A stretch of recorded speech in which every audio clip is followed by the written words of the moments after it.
Hello and welcome to the SmallRigGlobal channel, and today I want to give you guys a quick CES recap video of some of our favorite things we saw here at the show, starting with this Corsair Galleon keyboard. The reason why I want to highlight this so quickly is that Corsair finally thought of something really ingenious with their Stream Decks combined with their keyboards. So this is the Galleon. You have a regular Stream Deck right here combined with a full keyboard. So this is technically a 100% keyboard, although this is like a 75% right here. But just like any other Corsair keyboard, the keycaps are removable. The switches are removable. You can still customize it, but this is all built in. And if you're familiar with the Stream Deck Plus, the dials and the buttons are very similar to that, just attached to your keyboard. So what I see this keyboard super useful for are not just content creators who need instant hot switches to certain things in say like DaVinci or Premiere Pro, but also for terminally online people like me who need an emoji keyboard right here for all the various emojis when I'm replying to comments in YouTube or whenever I'm in Discord. But otherwise, finally, Corsair thought of the thing and they did it. They combined Stream Deck with a keyboard. So we all know DDR5 RAM is expensive, but Bwin with their new sub-brand called Origin Code are going through and making some ridiculous RAM kits. I don't want to talk about pricing, but I want to talk about how ridiculous these RAM kits are. So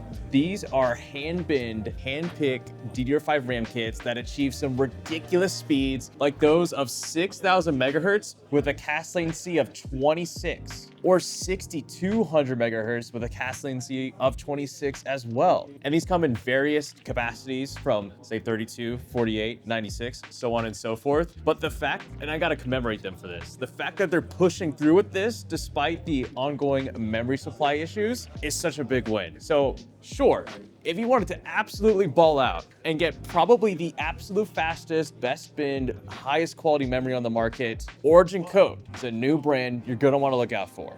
Okay, we're here at the Dell Suite at CES. They're unveiling some new XPS laptops. And sure, we know everything about OLEDs, but what I'm really excited about, and I know a lot of you guys are gonna like, because I care about it too, are actually going back to old LCD panels for their new XPS laptops. Why are Dell doing this? Well, yes, these LCD panels are not gonna look as good as the OLED panels I just showed you, but you can trigger these to go down to 1 hertz, like with this 14-inch display right here, which means it uses barely any power. Combine that with the new Panther Lake chips that are going to be in these XPS laptops, and reportedly, a 14-inch LCD running at optimum efficiency XPS laptop can get like 36 hours of battery life. That's crazy. On top of all the cooling improvements going into this laptop, from the increased surface area of the fan blades, the unique material they're using in between the heat sinks and the chips, all this amounts to, I think, a really awesome new high-end laptop that's gonna be small, powerful, portable, and actually look cool. Real quick though, I want to give you guys a quick message from our sponsor for this CES recap video, SmallRig, with their new S70 Wireless Microphone. This can be used with a DSLR or mirrorless camera, or even your phone. You can open it up just like a luggage case here, and you have your phone attachment right here, camera attachment right here, and 2 wireless microphones, which you may be thinking, oh, the microphone's here. No, it's not. It's actually on the other side of this little rubber tab right here that then hooks on to your shirt. And now we know a lot of these are going to be placed on your shirt, and this might stick out like a sore thumb, but what SmallRig have done is that they've included a series of colorful rubber sleeves that can go onto this microphone. So for example, I'm wearing this yellowish shirt right here. I can actually attach this to the microphone and have it blend in while this is clipped to my shirt.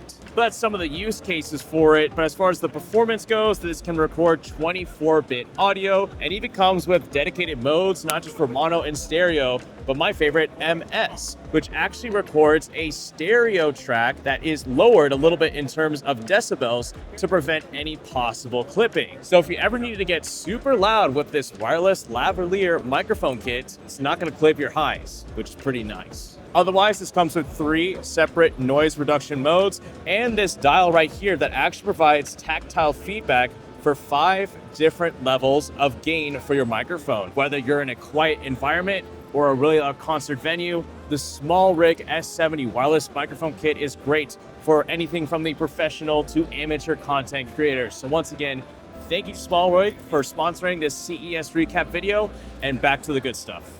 Okay, this is another really cool thing I've already covered, but I have to do it again. This here is the Thermaltake View Cross TG. This is two micro ATX sized PC cases stacked on top of each other into a singular case.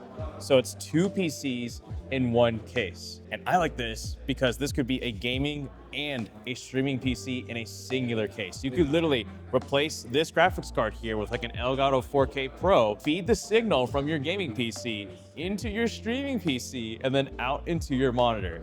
And that is so cool. Yes, is it gonna be for like the 1% of PC gamers and PC users, obviously, but this is too cool not to mention. So another thing I am wondering is like how cheap can you get into PC gaming? Reason being, Nvidia is now bringing Geforce Now to Linux PCs. And this is interesting because unlike Windows, which is typically really bloated, Linux is super lightweight and you can run it on almost anything. So I'm wondering theoretically, couldn't you get like a PC from the junkyard? Or like a spare computer, uninstall Windows, completely wipe the drive, put Linux on it, and then for even as low as $0 a month with the free tier for Geforce Now, stream your favorite games to your PC. Again, not using up any additional wattage on that small computer because it's all being done in the cloud here with Geforce Now. I'm just wondering, like, give it a year with say the mid-tier $10 Geforce Now subscription, how many months and how many years will it take for it to even out to what you get in an actual custom-built gaming PC? So that's something I'm kind of thinking about right now of possibly doing, is doing the math and seeing if a cheap PC with this will do over time versus a custom-built PC. But otherwise, it's great to see Geforce Now coming to Linux and as a whole, Nvidia showing Linux a little bit more love.